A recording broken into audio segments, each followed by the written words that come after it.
So hello everyone. NCERT की 11th class की middle history का ये डिस्कशन हम कर रहे हैं और इसका ये अगला एक चैप्टर है। चैप्टर 6 हमने पिछले पार्ट में देखा था। पार्ट 1 हमने जिसमें जो स्लेव डायनेस्टी है उसके बारे में डिस्कस किया था और उस स्लेव डायनेस्टी में हमने कुतुबुद्दीन ऐबक के बारे में और इल्तुतमिश के बारे में देखा था। ठीक है, तो जैसा कि ये क्विक रिकैप देख लेते हैं। स्लेव डायनेस्टी के बारे में देखा, कुतुबुद्दीन ऐबक, उनका कंट्रीब्यूशन हमने पिछले लेक्चर में देखा था। इल्तुतमिश के बारे में देखा था और इल्तुतमिश का जो इक्तादारी सिस्टम है वो क्या है, उसका इवोल्यूशन देखा, क्यों इंट्रोड्यूस किया गया था, उसके बारे में हमने देखा। चलिए अब हम अगले इम्पॉर्टेंट जो सुल्तान हैं उनके बारे में देखते हैं। तो स्लेव डायनेस्टी की ही जो अगली जो एम्प्रेस बनी उसका नाम था रज़िया सुल्तान और शी रूल्ड फॉर 4 years। ठीक है, एंड रज़िया सुल्तान, बात ये थी कि इल्तुतमिश के जितने भी बेटे थे वो इनकॉम्पिटेंट थे। ठीक है, इनकॉम्पिटेंट थे।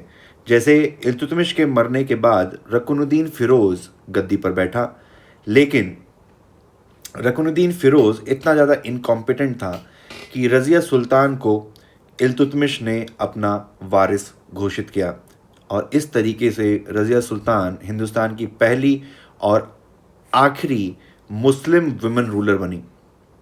ठीक है, पहली और आखिरी Muslim women ruler. She was a great monarch, very wise and just, very generous, और उनके पास वो सारी खूबियाँ थी जो एक राजा के पास होनी चाहिए एक्सेप्ट हर सेक्स या जेंडर। ठीक है, तो बहुत ही अच्छी मोनार्क थी उनके पास। She had all the trades of a good king. She was generous, she has wisdom, she has the valour, courage, bravery, everything she had, but there was only one short falling and that was her gender. ठीक है, और उनके women होने की वजह से जो Turk चहलगनी, जैसा कि हमने पिछले लेक्चर में देखा था, टर्क चहलगनी जो कि 40 लोगों का एक ट्रस्टेड ग्रुप था। ठीक है, 40 लोगों का ट्रस्टेड ग्रुप था जिसको इल्तुतमिश ने राजा की सहूलियत के लिए, राजा को असिस्ट करने के लिए बनाया था। वो लोग जो थे काफ़ी इन्फ्लुएंशियल थे, बेसिकली राजा के ही रिप्रेजेंटेटिव थे, तो काफ़ी इन्फ्लुएंशियल थे। उनको ये बात एकदम ही पसंद नहीं थी कि वो एक किसी औरत से हुक्म ले रहे हैं। ठीक है, so her reign was despised by Turk Chahalgani, और टर्क चहलगनी और रज़िया सुल्तान के बीच का जो रिश्ता है वो और भी ख़राब हो गया जब उसने एक इथोपिया के स्लेव को घोड़ों के डिपार्टमेंट का मुखिया बनाया, आमिर ए खुर, which was the department of the horses. ठीक है, उसका हेड जब उसने एक नॉन टर्किश, ठीक है, टर्क चहलगनी बेसिकली सारे इसमें टर्किश लोग थे, टर्किश ओरिजिन के, तो जब एक non Turkish Yaqut who was an Ethiopian, जब उसको आमिर खुर बनाया, तो रज़िया सुल्तान और टर्क चहलगनी का रिश्ता और भी ख़राब होता चला गया। ठीक है, फिर इसी क्रम में भटिंडा का एक गवर्नर था जिसका नाम था अल्तूनिया। अल्तूनिया ने रज़िया सुल्तान के खिलाफ बगावत कर दी और उस बगावत को जब सप्रेस करने के लिए रज़िया सुल्तान अल्तूनिया से लड़ने के लिए गई तो रज़िया सुल्तान हार गई और उनको अल्तूनिया ने बंदी बना लिया। बाद में रज़िया सुल्तान ने अल्तूनिया से शादी करके अपने आप को उसके चंगुल से छुड़वाया, और जब वो चंगुल से छुड़वा कर, जब वो अल्तूनिया के चंगुल में थी, when she was in the captivity of Altunia, meanwhile Razia Sultan का भाई जिसका नाम था बहराम शाह, वो टर्क चहलगनी की मदद से दिल्ली का सुल्तान बन गया। ठीक है, दिल्ली का सुल्तान बन गया, और जब रज़िया सुल्तान ने अपनी गद्दी वापस लेनी चाही तो शी वॉज डिफीटेड और she had to flee for her life, और बाद में दिल्ली के आउटस्कर्ट्स में उसको वहाँ के जो लोकल गुंडे, मवाली और बैंडिट और डाकू रहते हैं, जब वो अपनी जान बचा के दिल्ली से भाग रही थी, तो दिल्ली एनसीआर रीजन आप कह लीजिए, वहाँ के जो बैंडिट क्लास थी उन्होंने उसको पकड़ के रज़िया सुल्तान को मार दिया।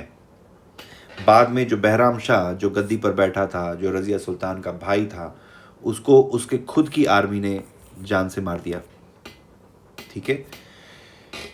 अब फिर बहुत सारे छोटे मतलब राजा बैठे और हटाए गए, ये सारी चीज़ें क्रम चली, और इसी में जो जो घड़ी की सुई है जो जाकर अटकती है वो आके अटकती है जियासुद्दीन बालबन के ऊपर। तो जियासुद्दीन बालबन ने 1266 से लेके 1286 तक रूल किया, लगभग एग्जैक्ट 20 ईयर्स तक।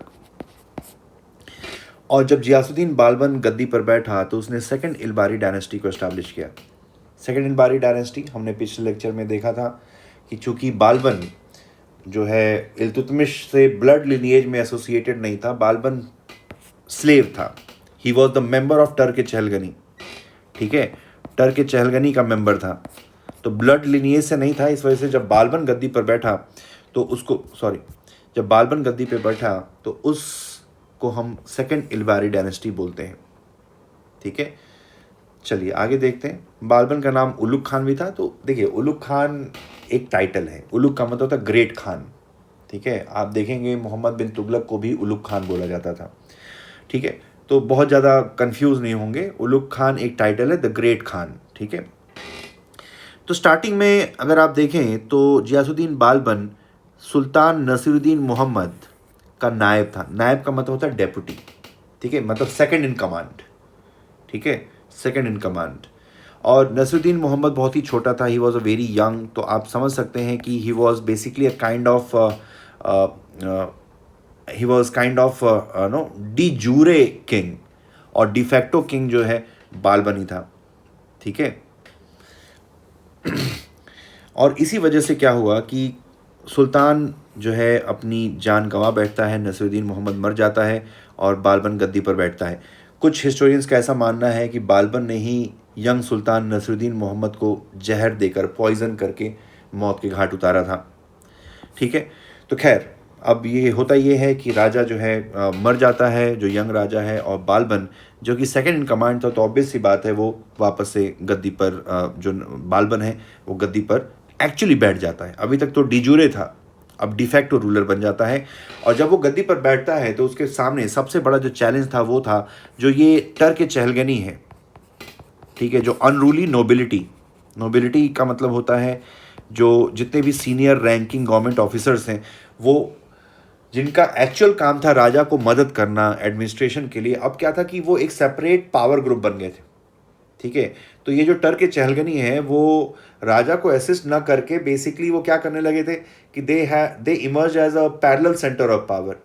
ठीक है, वो राजा को किस तरीके से उसकी राजा की अथॉरिटी को ओवरशैडो कर दें, किस तरीके से राजा के रास्ते में ऐसे रोड़े अटका दे कि राजा उसी में फंसा रह जाए, किस तरीके से राजा के बेटों में लड़ाई छिड़ा दें ताकि सब एक दूसरे से कट मरें।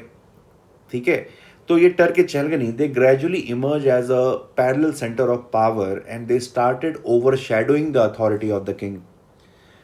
और चूंकि बालबन खुद टर्क चहलगनी का मेंबर था तो उसको पता था कि इन लोगों के हथकंडे क्या हैं।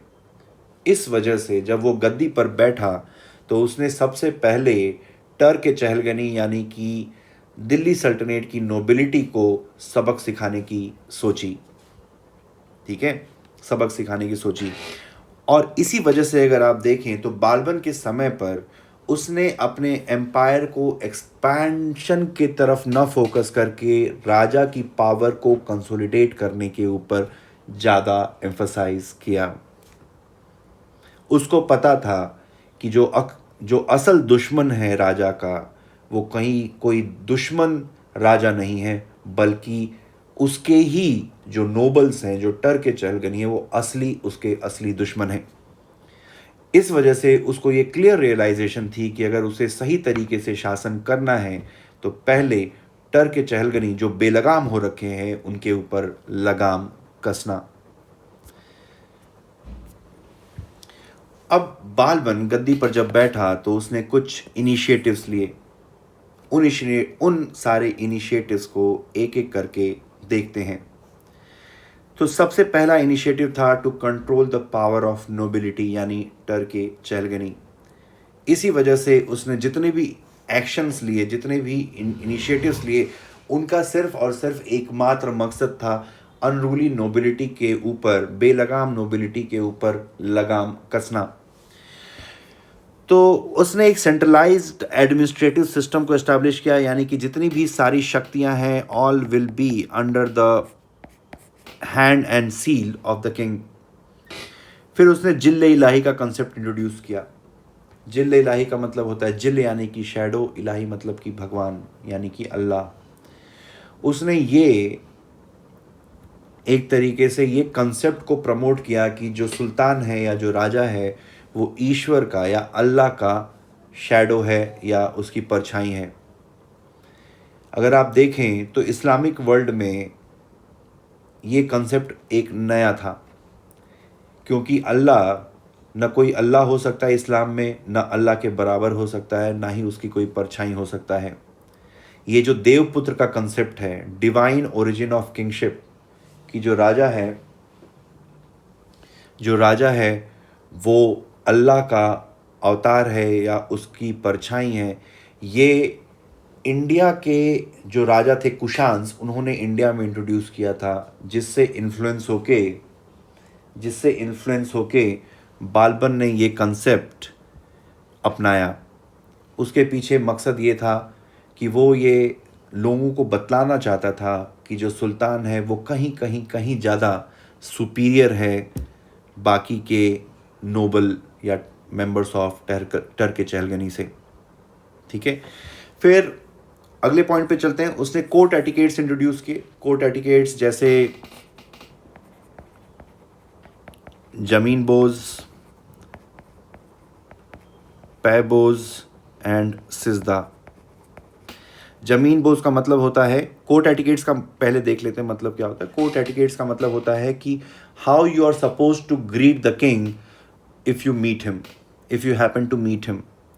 तो राजा से किस तरीके से आपको मिलना है, कैसे पेश आना है राजा के सामने, इसको बोला जाता है कोर्ट एटिकेट।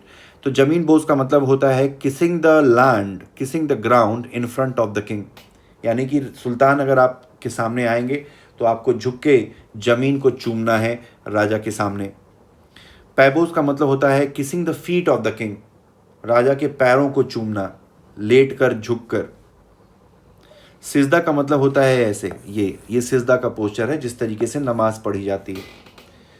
तो ये सारे कोर्ट एटिकेट्स बालबन ने इसलिए इंट्रोड्यूस किए थे ताकि सबको ये क्लियर मैसेज चला जाए कि राजा बहुत ही ज़्यादा शक्तिशाली है मेंबर्स ऑफ टर्क चहलगनी की अपेक्षा, उनके कंपैरिजन में। ठीक है, फिर अगला इनिशिएटिव देखते हैं वज़ीर के पास। वज़ीर को लेकर क्या किया, तो पहले क्या था, बिफोर वज़ीर was the head of minister of finance. ठीक है, मिनिस्टर ऑफ फाइनेंस, और he was also minister of defence. ठीक है, तो मिलिट्री और फाइनेंस दोनों डिपार्टमेंट वज़ीर के अंडर होते थे। अब कई बार ये भी दिक्कत थी कि वज़ीर के पास ये दो बहुत ही पावरफुल मिनिस्ट्रीज, दो बहुत ही पावरफुल पोर्टफोलियोज थे। तो वज़ीर was basically evolving as a challenge to the authority of the king. तो वज़ीर के पर कतरने के लिए उसने क्या किया कि वज़ीर सिर्फ मिनिस्ट्री ऑफ फाइनेंस देखेगा, और मिनिस्ट्री ऑफ डिफेंस के लिए उसने एक अलग से डिपार्टमेंट बनाया जिसका नाम था दीवान ए अर्ज़। ठीक है, दीवान ए अर्ज़, और इसके लिए उसने बनाया अरीज़ ए मुमालिक।